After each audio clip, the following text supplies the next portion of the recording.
All right. Welcome to the live show with Dr. Chichi Stylxz. I am here with Dr. Paul Robertson, a scientist who's working with AI. I'm very, very excited to interview him today. Welcome to the show, Dr. Paul Robertson. Thank you. So tell us a little bit about yourself, who you are and what you do, sir.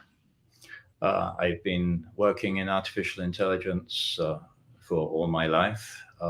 Before it was a big hit, working largely in image understanding, making computers understand what they see. And in the last 10 years, I've been working in artificial social intelligence, which is how AIs can interact usefully with human beings. So AI kind of popped up a few years ago for everyone else. You're saying that for you, it's been 10, 20 years? How long? Since around 1985, something like that. How did you come into AI? How did that happen? Oh, I was a keen chess player, and I a competition chess player, and I got the idea that computers could play chess, and then I found that other people had thought of that idea already, and in fact there was a lot of literature, and there was this field called artificial intelligence. And so at that point, I abandoned chess playing and just jumped into artificial intelligence. And that's what I've done ever since. And we've spent a long time waiting for the moment when artificial intelligence can really be genuinely useful. And we are there now. We So haven't all our tell me goals. a little bit about your background on growing up. Where did you grow up? Where were you born? Tell us a little bit about yourself. Um, I was born in the United Kingdom. I did my studies there, did my doctorate at the University of Oxford. I came to this country as an assistant professor teaching AI and computer science. I subsequently established a company of my own, and in fact, this company that I presently run is my third company doing artificial intelligence. We do, at the moment, largely funded research, fundamental research in artificial intelligence, but now we have something that makes us want to get private investment, um, Okay. which is, I think, the discussion that we're about to have. Yeah, so you're currently in Boston, Massachusetts now. Yes, we're actually in a town called Lexington, which is just north of Boston and just north Okay. of Cambridge, where we do a lot of work with our friends at MIT. Okay. So talk a little bit about your company. The company name is uh, DO dot labs.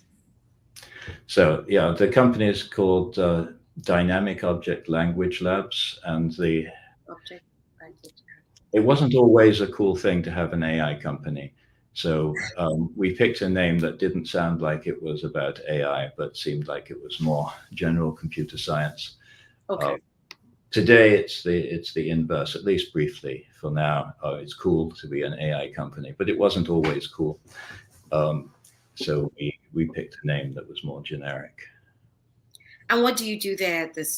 Besides what you mentioned that you provide resources and research. Tell us what else happens at this lab, or maybe you could talk a little bit about what's happened before in the past. Tell us a little background about when it started, what you've done so far, some of the highlights of the achievement your lab has done so far. Okay, so the company was formed in 1993, um, and I did a stint working as a scientist at MIT, and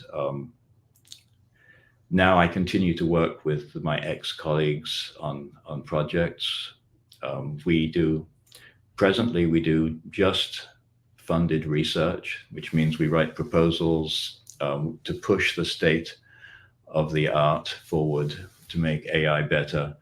The government provides funding for these projects. As I said, over the last 10 years, we've had a sequence of projects, all of which were building on this building AI assistants. And so we now have a significant capability in that area. And we've reached a point where at this point it makes sense to commercialize. So everyone we have on staff at the moment is our researchers and who build research prototypes. But we will be adding lots of new people to build product that we can sell. So that requires a different kind of person. So we'll be hiring those people who know how to transition an idea from a research lab into a product that will change the world. So mainly you are creating products that you can create with AI, and then you're selling them. Tell us a little bit about the kind of products that you can create in your lab. And also please highlight being able to save pilots from crashing. That was huge when I saw that. So talk a little bit about the products that your lab can create if properly funded. Yeah, so the last project, the one that we are ready to commercialize now, dealt with ingesting massive amounts of information about aviation, about airplanes, about what pilots should and shouldn't do and when and how. And the idea was to provide feedback to the pilots when they needed it, but not when they didn't need it. We established a study in which we recruited real pilots to come and fly a test. We designed the test to be very difficult with unexpected things, because usually pilots are very safe, they fly, they know what to do, they're professionals. But when something unexpected happens, they don't always come through. That's when an assistant can chime in and say, you need to do something now. And in our experiment, we found that 100% of, actually, what are the actual percentages? I hate making up numbers. We have,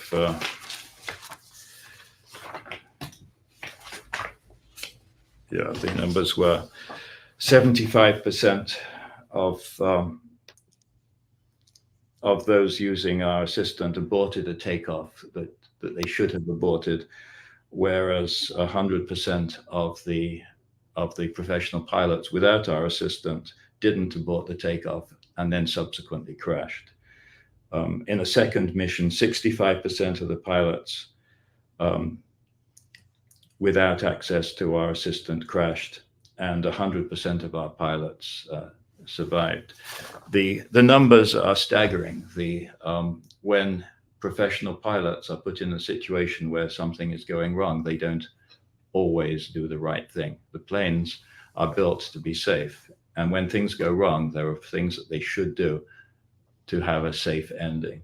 The example in Brazil a month ago with the ATR 72 is an example where something went wrong on that plane, and the pilots continued to fly for 1 hour before they crashed. They had endless opportunities to land that plane safely. They did everything wrong, and 62 people died.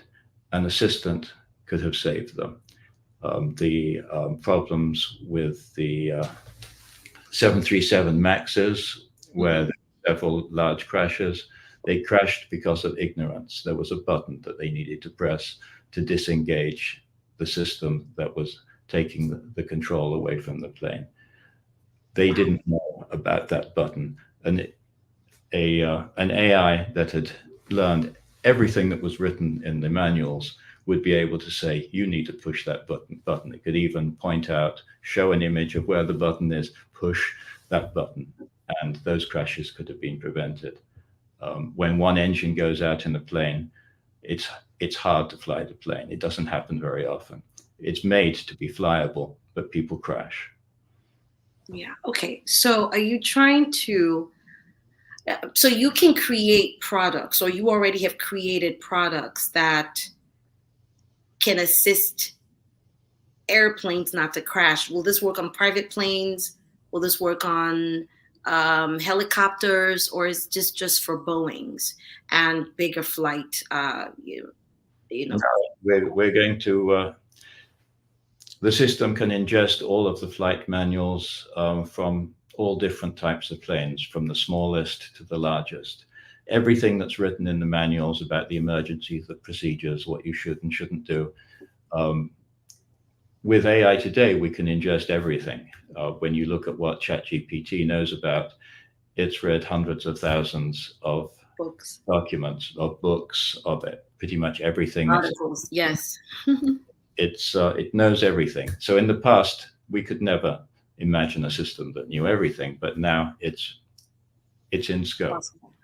and we can have knowledge of every particular plane, and it will provide the guidance necessary. And we're talking about something that a private pilot could have in a small two Yeah. seat plane. Yes, because in your article you talk about enhanced efficiency and accuracy.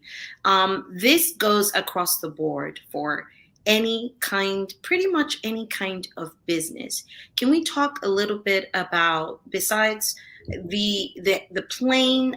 My mother was she worked for British Airways, for many years, and I grew up traveling around the world. We used to be so nervous about getting on a plane because of the thought of a crash, but to find that there's efficiency and accuracy in getting on a plane, and even smaller airplanes to use it. What is the cost of a product like this for anyone that may need it? And is there a reason why more pilots are not using it? Is it because they don't know that this exists?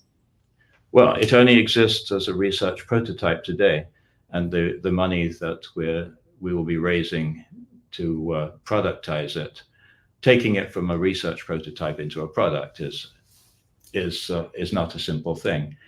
And the form that it would take for a private pilot or a pilot in a big Boeing would be different, because it needs to be able to see and understand everything that's happening. It needs to Mm. see all of the gauges, how the controls are being used, and look out for things that are going awry.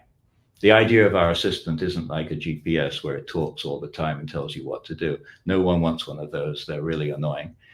What we want is one to say, the one that jumps in just when you need it. Like, you know what? You need to abort this takeoff now because something's not right with the engine. That's what we actually had. We simulated an engine problem. None of the pilots noticed it. And so they all crashed and would have died because it was up in the mountains. Whereas the ones using our system knew to abort the takeoff And not take off. and not take off, and various other things in flight which we're able to alert them to. And the time it goes between you're about to lose control of the plane and crash, it can be very short. So our assistant has to know what is the right amount of information to give. If you only have seconds, it better be something very quick, like abort takeoff, or what's your attitude. There are we could give up, we could recite the whole paragraph or the chapter, but the AI has to say how much time does a pilot have to listen, and Wow. how much would he willingly accept, and then produce. And I shouldn't say he, because there are lots of great women pilots. The deciding how to communicate, the essential, is the social intelligence part of it. Okay. So Tell me. size and price, that depends on where we're pitching the product. Okay, so a regular pilot can come and purchase this system for about how much? Or is that something you guys would prefer not to disclose because you're still in uh oh, we have a comment. Robots assisting pilots would be a game changer. I agree. I'm hearing this for the first time, and I've been flying all my life in fear, not fear, but in just apprehension of, I hope the pilot knows what they're doing. But imagine that there's a system that could actually assist them before we take off. That is so important. But and you have the prototype. So what would this cost? And someone who has a plane, a private a private system, a private people that own private airplanes that spend, millions on a private plane. They cost thousands of dollars and millions in some cases, a private jet. And some of them crash, and some helicopters. We've had some helicopter crashes. Very, very famous people have crashed on planes. Could that have been avoided? Every crash is different, but if you look at the crash reports, NTSC does the um, evaluation of every crash. They come up with what was the cause of the crash, and almost all of them are pilot error. Yes, it's precipitated by something that pushed the pilot into an uncomfortable zone, and then the pilot made a mistake. For normal flights, there's no risk. When something goes wrong, like an engine fails, or there's icing on the wings, or something isn't functioning quite properly, or a weather condition, then pilots have to make decisions that they don't make every day. And when pushed, they often make bad decisions. I shouldn't say often, because flying is really very safe. But most of the accidents that happen could have been avoided if the pilots had acted differently. And that's where we see a real contribution here.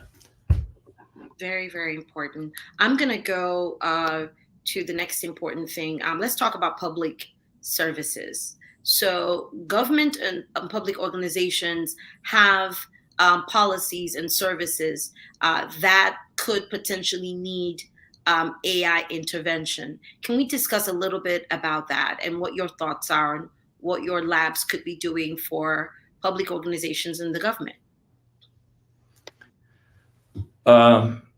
Yeah, so we started out with a project that looked at having a robot that watched over someone performing an activity. We looked at, we imagined someone who had to climb up at the mast of a ship to change a board in a radar unit in bad weather, perhaps while under attack from enemy forces. The people that climb up the mast to change these boards, that's not their primary job. Their primary job is something else. And yet they have to do it because they need that radar unit to be working. So we started out with quadcopters that could hover behind your back, watch what you were doing. And sometimes when you disassemble something and when you put it back together, there's a piece that you forgot to put back in.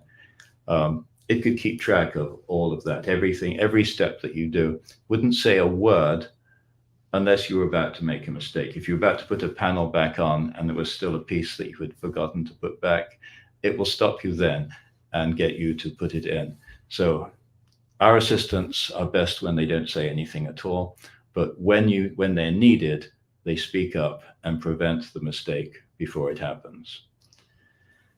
And this can be used in any kind of, so you find those guys that climbed all the way up to change a bulb or to change something in the city, in any of construction, even for private sector, anything. Yeah, I could imagine in a theater, in a hospital where an operation is taking place. They could watch every step, and surgeons are often very tired. Surgeries can last for 10 hours, sometimes more.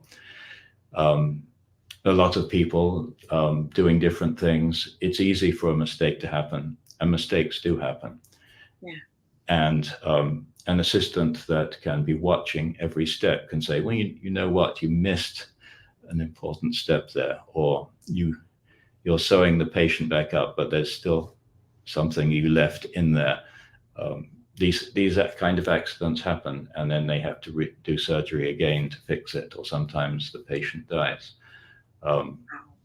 Any place where people get tired, where they're under a lot of stress, and the outcome is serious, it's useful to have this kind of assistant. And we focus on things where the robot can oversee what you're doing, because that's the only way it can intervene without you asking it. We're not looking at assistants where you say, Mr. Robot, I want to do this. can you tell me how to do it? That's not what we're aiming at. We're aiming at the robots just watching, and when something bad is about to happen that could be serious, it picks the moment to say, I've got something to add that could save the situation. But there are lots of jobs like that in government and in industry where people work in dangerous situations in building sites. They are all candidates for this kind of assistant. So, which leads me to my next question. Prompting innovation in every market this product can be used to do so. So, almost having this robot, and it's in the picture we shared as our thumbnail for the video. Is it possible to have this robot in the home for everyday people, or would you just recommend it for only those in the private sector, public sector, or the government offices? What would you recommend this robot? Where would you recommend this robot to be? So I should stress it doesn't have to be in the form of a robot, but we have done several projects in which there was a physical robot overlooking. But it can also be something like for the private pilots version of our current project, that could be running on a laptop, Okay. or perhaps on a powerful iPad with a camera pointing at the cockpit so it could see what was going on. Since it doesn't actually do anything, it only intervenes verbally. It doesn't need to have arms and things, but arms are useful for pointing things out. In one of them, the robot, the person who couldn't find where he put something, the robot remembers where everything is and can point at it. You want that. But a physical robot is sometimes perfect and sometimes not. And since we're building something that only intervenes when it's going to avoid something serious, the situation that we're selling it into needs to merit that. There aren't that many serious things that happen in the home, but there are in surgical situations, dental situations, construction sites. There are a lot of dangerous jobs out there, and that's what we're going for first. I think recommended, yeah, for public safety. Yeah, okay, I get it now. One of our guests said you should share this idea in Europe, as they imagine it would be quickly adapted using robots and in-flight assistance for pilots. So that's a comment from a viewer. I would like to go into ask about preparing for the future, which is one of the things that were mentioned in your, and I will do that before going to data-driven, the potential of getting more information about this. Let's talk a little bit about the future. What does the future hold should you get the kind of funding you need? Besides us knowing that we'll fly safer, people can do their work and not be so worried about imperfection because they have help. They have an assistant that can help them, and the work can come out good, and we can trust that the system works, because a lot of times the system doesn't work and people spend millions of dollars and things are not working efficiently because of human error. So are you saying that this eliminates human error? In the future, we could look at the elimination of human error in the public sector and private sector when it comes to people in their work? Or is it going to take over the work for the people? Which is the difference? Yeah, so as I said, our assistants don't do any tasks. They simply interact with the humans that are doing it. And they make judgments about when the human needs to hear something, and tailors what is said to the urgency of the situation.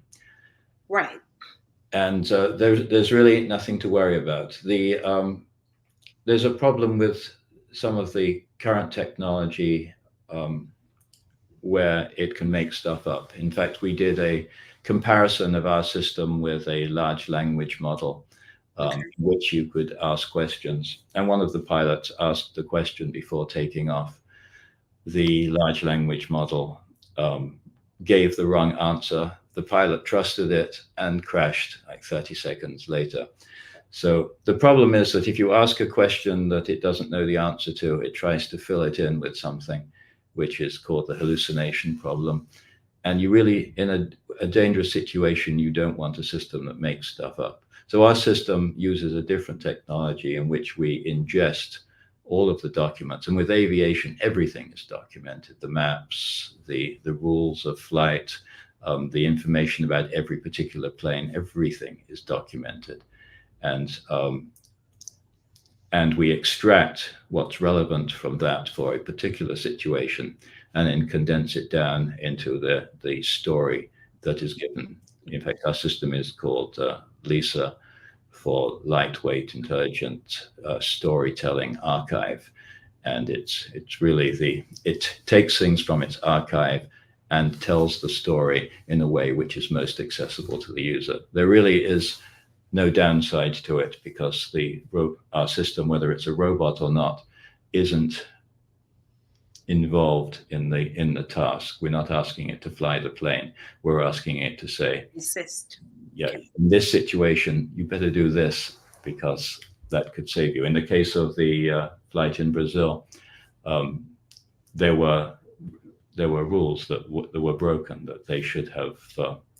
They had a whole hour between the first time that they found that the de-icers weren't working, where they could have landed perfectly safely. They could have asked for a different altitude. There were so many things they could have done, but they just continued on until such point as the plane was no longer flyable, that it stalled, turned into a flat spin, and crashed. But there was a whole hour in that case. Most cases, between when something bad happens, a bird flies into a jet engine, the engine flames out. Now you have to fly the plane in a slightly debilitated state. Still perfectly safe, but only if the pilot does the right thing. The right thing. Okay, that's amazing. So let's talk about data, and I have other questions outside of your lab. So your lab does this only, doesn't do any other, because there are other facets of AI that people are worried about. AI taking over our jobs, AI doing, like I said earlier before in the back stage, we talked about filmmakers and their likeness and their voice been taking over. The industry worried so much. Major strike affected so many things, so many people, because the thought is a robot is going to take over me. But your lab is creating. We're in a job that doesn't exist. Yeah, it assists. So if the job doesn't exist, the robot doesn't exist, right? It's assisting. And can you create creative things? So if there is a movie set, I'm going to give you an example, and we're filming, and we need to make sure that there's quality audio, video, and everything is working as it should. Are you able to create a robot that assists to detect if there's any issues, for the sake of what the final video would look like, or if there could be potentially, I made a film one time and there was very bad audio, and somehow no one detected it until we were done with the movie, and in edits is when we realized there were this beeping sounds. So are you able to create creative things? Creative things. Creative robots. Or no, right now you're just assisting folks? Yeah, creativity is a complicated issue, and robots can come up with creative solutions, just like your GPS can come up with a creative solution when a highway is blocked after a big accident. It will creatively find another path to your destination. But in general, creativity is a big area. Okay. We can certainly do things like you described in the film area. The key is the robot needs to be hooked in, because it needs to be able to hear the sound feed, it needs to be able to see the video feed, and it needs to there needs to be documentation that says what constitutes bad audio and what. because that's what we do for the aviation. We have all the rules of flying, all of the details of the planes, and then it can detect this is a situation that's documented, and there's a prescribed thing that you should be doing. Yeah. And so I don't have any experience working in the film industry, but it seems to me that if you could plug in and get the access so it could listen to the sound, it could watch the video, it could notice that there's an annoying person in the background that you probably don't want there and point it out. Or something of the sort. Yes. There's That's annoying. amazing. Yes, that's in scope, but it's not something I have any personal. But it's possible. Let's talk about the funding you need and you're looking for. Who is your typical investor? Who typically would say they support this? Are you looking more private sector, or are you looking more public sector, or both? So we're already using public sector money for our research. Here we're looking at investors that see an opportunity, that we've hit a sweet spot in the evolution of artificial intelligence. It opens the doors to a number of product areas that can be very profitable. So we're looking for private investors who see an opportunity to make a significant profit over a reasonable period of time by capturing this moment. These moments are brief, and we reached a point where the technology is now stable enough, trustable, to be able to do things that were never possible before. There needs to be widespread investment in bringing these to market. And as we got feedback from some of our airline pilots who were in our study, that they need this in planes. And since we have something that can demonstrably save lives and be useful, and we have good numbers for how effective it was when used by real pilots, this is a good first step. But awesome. Okay, I was going to ask you about other countries. One of our guest live viewers talked about Europe. These robots, or what you have in your lab, available to other nations outside of the US? I'm sure they are, but are you looking at investors in those spaces as well, in the UK, in Africa, in India, and other places where there could be potentially Dubai, where there's private money to do things like this? Airplanes are global. They're yes. Everywhere. Everywhere there are airplanes, there's a need. There are airlines across the world. It's not an America-only problem. Yes. And we have a product idea that we think is useful in all countries, and our advice can be provided in any language. I'm happy to talk with investors from anywhere around the world. Okay, awesome. Is there anything else you would like to share with our guests about what you do, your work, how people can actually support you? We will place your information and your website and contact information in the link for our YouTube folks that are watching. We had over 300 folks that joined us live today. We had a few comments, but is there anything else you'd like to add to this interview that's important for any investor to note, or just people generally in public to note about you and your work in your lab? Okay, so we work on a broad range of artificial intelligence things, ranging from intelligent cybersecurity through to the assistance that I've been focusing on today.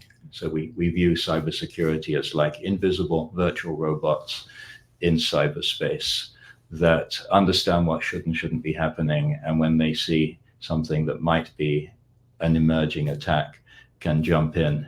And those ones can actually do something. They could send an alert that something strange is happening on such and such a machine.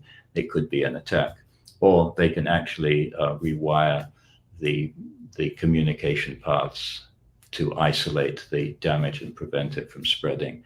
So cybersecurity is a major thing, and we view it as robotics and perception. So our robots are little invisible pieces of software that exist in cyberspace.